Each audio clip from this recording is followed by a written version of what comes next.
کملی والے کا نام لے لے کر بے سہارے سلام کرتے۔ السلام علیکم ورحمۃ اللہ وبرکاتہ۔ ناظرین، آئیے آج ایک احادیث مبارکہ سماعت فرمائیے۔ احادیث پڑھنے سے پہلے میں ضروری سمجھتا ہوں کہ درود پاک ایک مرتبہ پڑھ لیجئے، آپ بھی اور میں بھی۔ اللہم صلی علی سیدنا مولانا محمد وعلی آل سیدنا مولانا محمد اصحابہ وبارک وسلم۔ حدیث سماعت فرمائیے۔ حضرت ابو موسیٰ اشعری رضی اللہ تعالی عنہ سے روایت ہے کہ ابو طالب، یہ ابو طالب کون ہے؟ حضرت ابو طالب رضی اللہ تعالی عنہ جنہوں نے نبی کی پرورش کی، یعنی نبی کے چچا اور مولا علی کے والد ہیں۔ ابو طالب رضی اللہ تعالی عنہ مالدار قریش کے ہمراہ، یعنی ان کے ساتھ ملک شام کی طرف چلے۔ نبی کریم صلی اللہ علیہ وسلم بھی آپ کے ساتھ تھے۔ آپ کا بچپنا تھا اور کاروباری معاملات کے لیے حضرت ابو طالب کچھ مالدار لوگوں کے ساتھ ملک شام کاروبار کی غرض سے چلے۔ نبی کریم صلی اللہ علیہ وسلم بھی آپ کے ساتھ تھے۔ جب راہب، یعنی جو سامنے والا، جب ملک شام میں پہنچے تو جس کے یہاں جانا تھا وہ راہب اسے کہتے ہیں، جب راہب کے پاس پہنچے تو ابو طالب اترے اور لوگوں نے بھی اپنے کجوائے کھول دیے، یعنی سامان اونٹوں سے کھول دیا۔ راہب ان کی طرف آیا اور حالانکہ اس سے پہلے بہت مرتبہ اس راستے سے نکلے تھے، وہاں گئے تھے، لیکن راہب کبھی سامنے سے نہیں آیا۔ یہاں پہ کیا کہہ رہے ہیں کہ راہب ان کی طرف آیا، اور حالانکہ اس سے پہلے وہ لوگ اس راستے سے گزرتے تھے لیکن وہ ان کے پاس نہیں آتا تھا اور نہ ان کی طرف متوجہ ہوتا تھا، یعنی نہ ان کی طرف آتا تھا کبھی اور نہ ان پہ دھیان دیتا تھا۔ لیکن اس بار کیا ہوا کہ راوی کہتے ہیں کہ لوگ ابھی کجوا کھول ہی رہے تھے کہ ان کے درمیان چلنے لگا، یہاں تک کہ رسول کریم صلی اللہ علیہ وسلم کے قریب آیا اور حضور کا ہاتھ پکڑ کر کہنے لگا کہ یہ ساری کائنات کے سردار ہے۔ کون کہنے لگا؟ وہ راہب جو مسلمان نہیں ہے، وہ کہنے لگا۔ اور وہ کیوں کہنے لگا دیکھیے، یہ ساری کائنات کے نبی کریم صلی اللہ علیہ وسلم کا ہاتھ پکڑ کر اس نے تمام لوگوں سے کہا کہ یہ ساری کائنات کے سردار ہے، یہ رب العالمین کے رسول ہیں، ان کو معاف کیجئے گا، ان کو خدا تعالیٰ نے ساری مخلوق کے لیے رحمت بنایا ہے۔ اب یہ ساری باتیں سن کر قریش کے لوگوں نے پوچھا، تم نے یہ بات کیسے جانی؟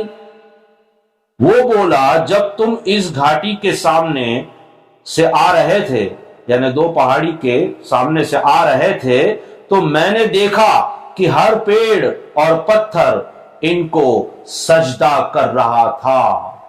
وہ راہب نے کیا کہا کہ جب آپ آ رہے تھے تو میں نے دیکھا کہ ہر پیڑ پودا پتھر آپ صلی اللہ علیہ وسلم کو سجدہ کر رہا تھا۔ ایک بات یاد دھیان رکھیے کہ ہم کو نبی صلی اللہ علیہ وسلم کو سجدہ کرنا منع ہے، لیکن جانور، پیڑ پودے وغیرہ، پہاڑ، یہ سب نبیوں کو سجدہ کرتے ہیں۔ تو یہ راوی نے کہا کہ ہر پیڑ پودے وغیرہ سب سجدہ کرتے تھے۔ یہ حدیث ہم نے لی ہے ترمذی شریف سے، جلد 2 صفحہ 202 اور مشکات شریف میں صفحہ 540 کی حدیث ہے۔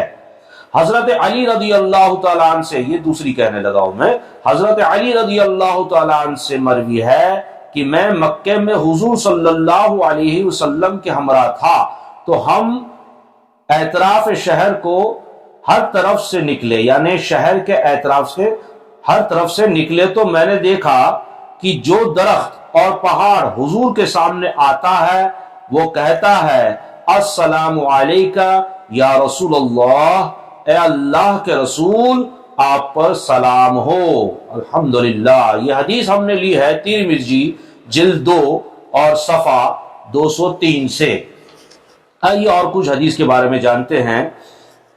حضرت عقبہ ابن عامر سے مروی ہے کہ حضور صلی اللہ علیہ وسلم نے ارشاد فرمایا کہ میں اپنے حوض کو اس وقت دیکھ رہا ہوں، حوض یعنی حوض کوثر جو آسمان پر ہے، نبی کریم صلی اللہ علیہ وسلم فرماتے ہیں کہ میں یہاں سے اسے دیکھ رہا ہوں اور مجھ کو تمام روئے زمین کے خزانوں کی کنجیاں دی گئی ہیں۔ نبی صلی اللہ علیہ وسلم فرماتے ہیں کہ میں حوض کوثر کو یہاں سے دیکھ رہا ہوں اور مجھے تمام زمانے کی نعمتوں کی، روزیوں کی، ہر چیز کی کنجیاں یعنی اس کی چابیاں دی گئی ہیں۔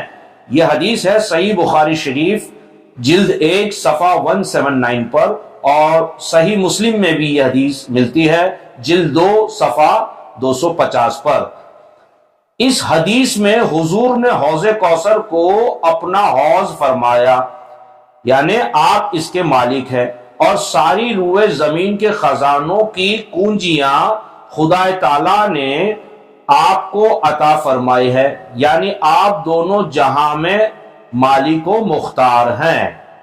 حضرت امیر معاویہ رضی اللہ تعالیٰ عنہ نے لوگوں کو خطاب کرتے ہوئے فرمایا کہ حضور صلی اللہ علیہ وسلم کو میں نے یہ فرماتے ہوئے سنا ہے کہ اللہ تعالیٰ جس سے بھلائی کا ارادہ فرماتا ہے اس کو دین میں سمجھ عطا فرماتا ہے، یعنی جو بھلائی کا ارادہ کرتا ہے اللہ تعالیٰ اس کو دین میں، مذہب میں سمجھ عطا فرماتا ہے۔